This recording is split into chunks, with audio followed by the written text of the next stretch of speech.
É muito difícil imaginar que uma cidade inteira pode ser controlada por alguém que nunca mostrou o rosto. Mas foi exatamente isso que aconteceu em Circleville. Durante anos, um escritor anônimo aterrorizou as famílias, destruiu reputações e fez ameaças tão específicas que parecia conhecer cada detalhe da vida das pessoas. E o pior é que tudo isso não só ficou nas cartas anônimas.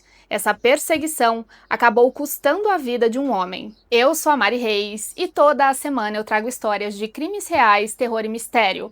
E se você gosta desse tipo de narrativa, já aproveita para se inscrever no canal e também deixa um like nesse vídeo para me ajudar na divulgação. Dito isso, então vamos para a história de hoje. Em 1976, a Mary Gillespie morava em Circleville com seu marido chamado Ron. Ela trabalhava dirigindo um ônibus escolar. E naquele dia, assim que ela chegou do trabalho, percebeu que tinha uma carta endereçada a ela. Mas essa carta não tinha o nome de quem mandou, só tinha um selo de Columbus, que era uma cidade bem próxima. O conteúdo da carta era direto e assustador.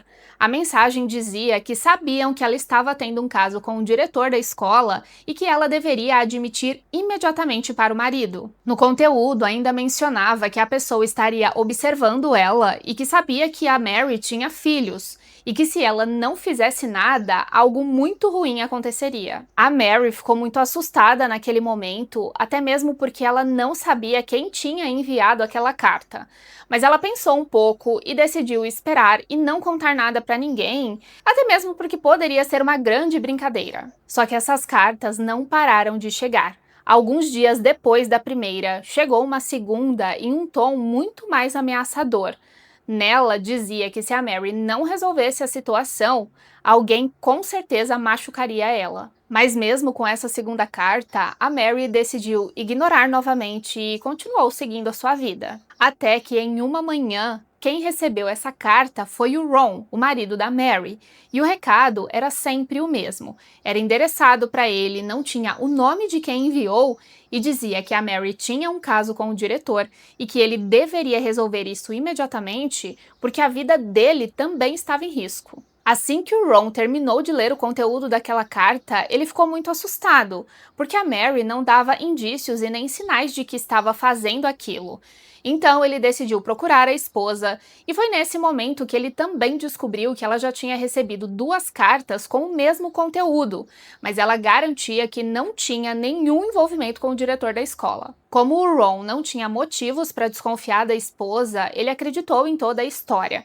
E eles acabaram entrando em um acordo que eles simplesmente iam ignorar essas cartas, porque provavelmente era um tipo de brincadeira. Só que não demorou para que uma segunda carta chegasse para ele. Você está se enganando. Já faz uma semana e você não tomou atitude nenhuma. Faça ela admitir o que está fazendo. Se não fizer, a sua vida corre risco, e vamos expor isso para todo mundo em outdoors, rádio e televisão. Depois dessa carta, o casal já não sabia mais o que fazer. O Ron continuava acreditando na Mary e imaginava que provavelmente essa pessoa só queria tirar a paz do casal. Mas mesmo assim, a sensação dentro de casa era de muito medo. Naquele momento, eles não queriam envolver a polícia, até porque a situação poderia tomar uma proporção muito grande e o casal seria exposto de alguma forma. Então, eles decidiram conversar com as pessoas que eram mais próximas. E as pessoas mais confiáveis do casal era a Karen, irmã do Ron, o Paul Fresher, que era marido da Karen, e a irmã do Paul. Os 5 fizeram uma reunião. A Mary contou toda a história, mas dizia que tinha certeza quem era a pessoa que estava fazendo aquilo. Isso nunca apareceu nos registros públicos, mas a Mary fez uma carta endereçada a uma pessoa e disse para que ela parasse com aquilo, senão ela tomaria todas as providências legais. E por um tempo isso parecia ter funcionado, porque as cartas pararam de chegar por pelo menos alguns meses. Essa calmaria durou até agosto de 1977, quando tudo voltou e de uma forma muito pior. Naquele dia, a Mary não estava em casa. O Ron ficou com os filhos quando de repente o telefone tocou. Assim que ele atendeu o telefone, de acordo com as crianças, a mudança dele foi imediata.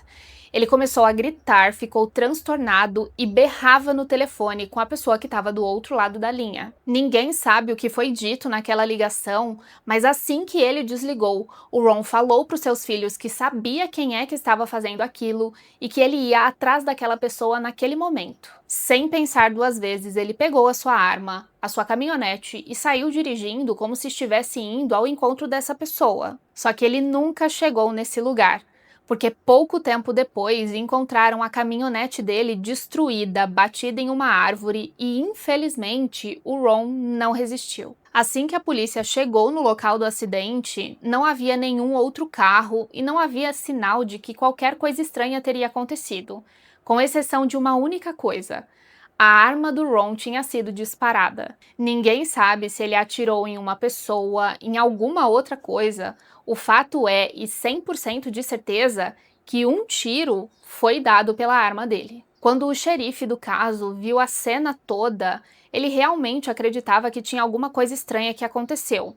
Mas no relatório final, ele disse que o Ron tinha bebido muito, pegou o carro, perdeu o controle e acabou batendo naquela árvore. Inclusive, no relatório apontava que o Ron tinha uma quantidade de álcool no sangue acima do permitido, mas a família não acreditava naquela versão.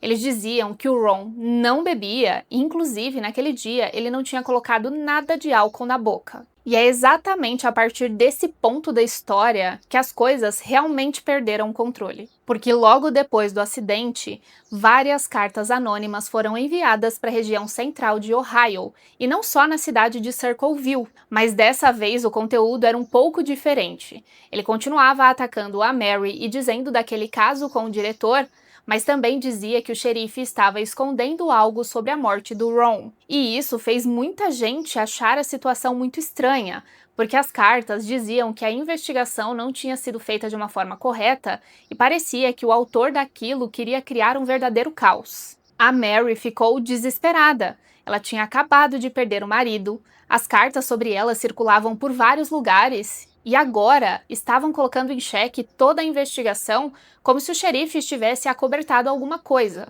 A vida dela já estava exposta demais e ela não fazia a menor ideia de quem é que estava fazendo aquilo. E o pior de toda essa situação é que não durou meses. Isso aconteceu durante anos. E foi só em 1983 que ela chegou no limite dela e realmente admitiu que ela teve um caso com o diretor, mas disse que foi depois das primeiras cartas chegarem e que isso não tinha acontecido antes. Na cabeça dela, confessar isso e o que tinha acontecido faria todo aquele tormento acabar. Mas o pior é que não adiantou de nada, porque depois disso as coisas só pioraram a cada dia mais. Depois dessa confissão, a Mary começou a encontrar placas e outdoors espalhados por toda a rota que ela passava com o ônibus escolar, e todas elas dizendo sobre esse caso que ela tinha com o diretor. Em um desses dias ela já estava muito irritada e não aguentava mais aquela situação. Ela pegou uma das placas que estava na estrada e arrancou ela do chão. Só que quando fez isso, ela percebeu que tinha uma caixinha bem na parte de trás. E quando abriu, tinha uma arma com um fio amarrado no gatilho, como se aquilo fosse uma armadilha. Então, aquilo indicava que se ela tivesse removido a placa de um outro jeito, provavelmente ela seria atingida. E foi só nesse momento que finalmente a Mary decidiu chamar a polícia. Os peritos conseguiram analisar a arma e perceberam que a pessoa tinha tentado apagar o número de série, provavelmente para que ela não fosse identificada. Mas o trabalho foi tão mal feito que eles conseguiram recuperar e descobriram que aquela arma pertencia ao Paul Fresher, o mesmo homem que era casado com a Karen, a irmã do Ron, só que naquele momento eles estavam separados. A polícia foi até a casa dele para confrontá-lo. Ele disse que realmente aquela arma era dele, mas que ela tinha sumido há algum tempo, e ainda confirmou que ele não tinha feito armadilha nenhuma. Mas mesmo assim, o xerife não acreditou naquilo. Esse xerife é o mesmo que conduziu toda a investigação do acidente do Ron, lembra? Aquele que falou que primeiro que tinha uma coisa estranha e depois concluiu que foi um grande acidente. O Paul foi levado para a delegacia e lá ele teve que passar por um teste de caligrafia. e o júri considerou que a escrita dele era muito parecida com a escrita das cartas anônimas. E com isso ele foi condenado e pegou uma pena de 7 a 24 anos de prisão. Mesmo depois do Paul ter sido transferido para um presídio de segurança máxima e colocado em uma cela solitária, a região continuava recebendo essas cartas e, inclusive, o Paul recebia cartas dentro da prisão. Obviamente, o Paul ficou muito revoltado, porque ele estava em uma cela solitária, ele não tinha materiais para escrever as cartas e elas continuavam chegando, inclusive para ele. Então aquilo não fazia o menor sentido. Mas a verdade é que ninguém ligava para aquilo. As autoridades já tinham dado o caso como resolvido e eles não acreditaram no Paul. Enquanto isso, aquelas cartas continuaram chegando por 7 anos, e todas elas falando da Mary e também daquela investigação do acidente do Ron. E foi justamente por conta dessas cartas que 7 anos depois da prisão, o Paul pediu o direito à liberdade condicional e foi negado, porque as autoridades entendiam que ele continuava fazendo aquilo e ameaçando as pessoas. Pouco tempo depois, o Paul recebeu uma carta em um tom meio que de deboche.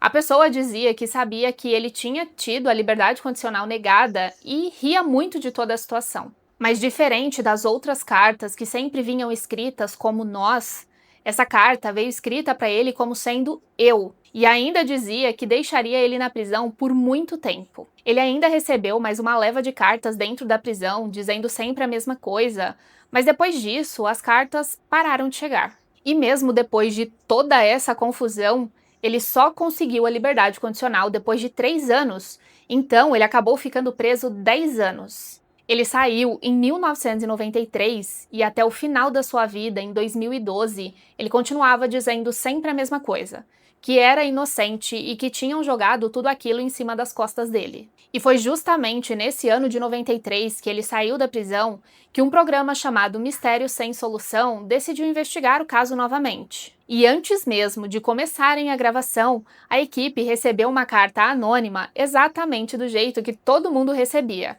E a carta dizia que era para eles não irem lá, porque se fossem pagariam caro por isso. Mas mesmo assim eles decidiram ir.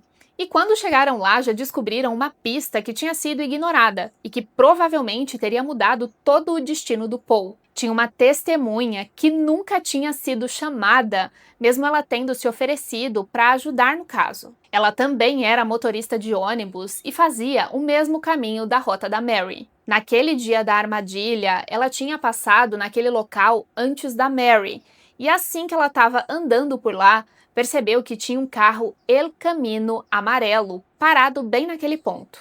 E perto desse carro tinha um homem, e que não batia em nada com a aparência do Paul. Quando a equipe entrevistou essa testemunha em 1993, ela disse que tinha falado com a polícia, mas que eles nunca retornaram.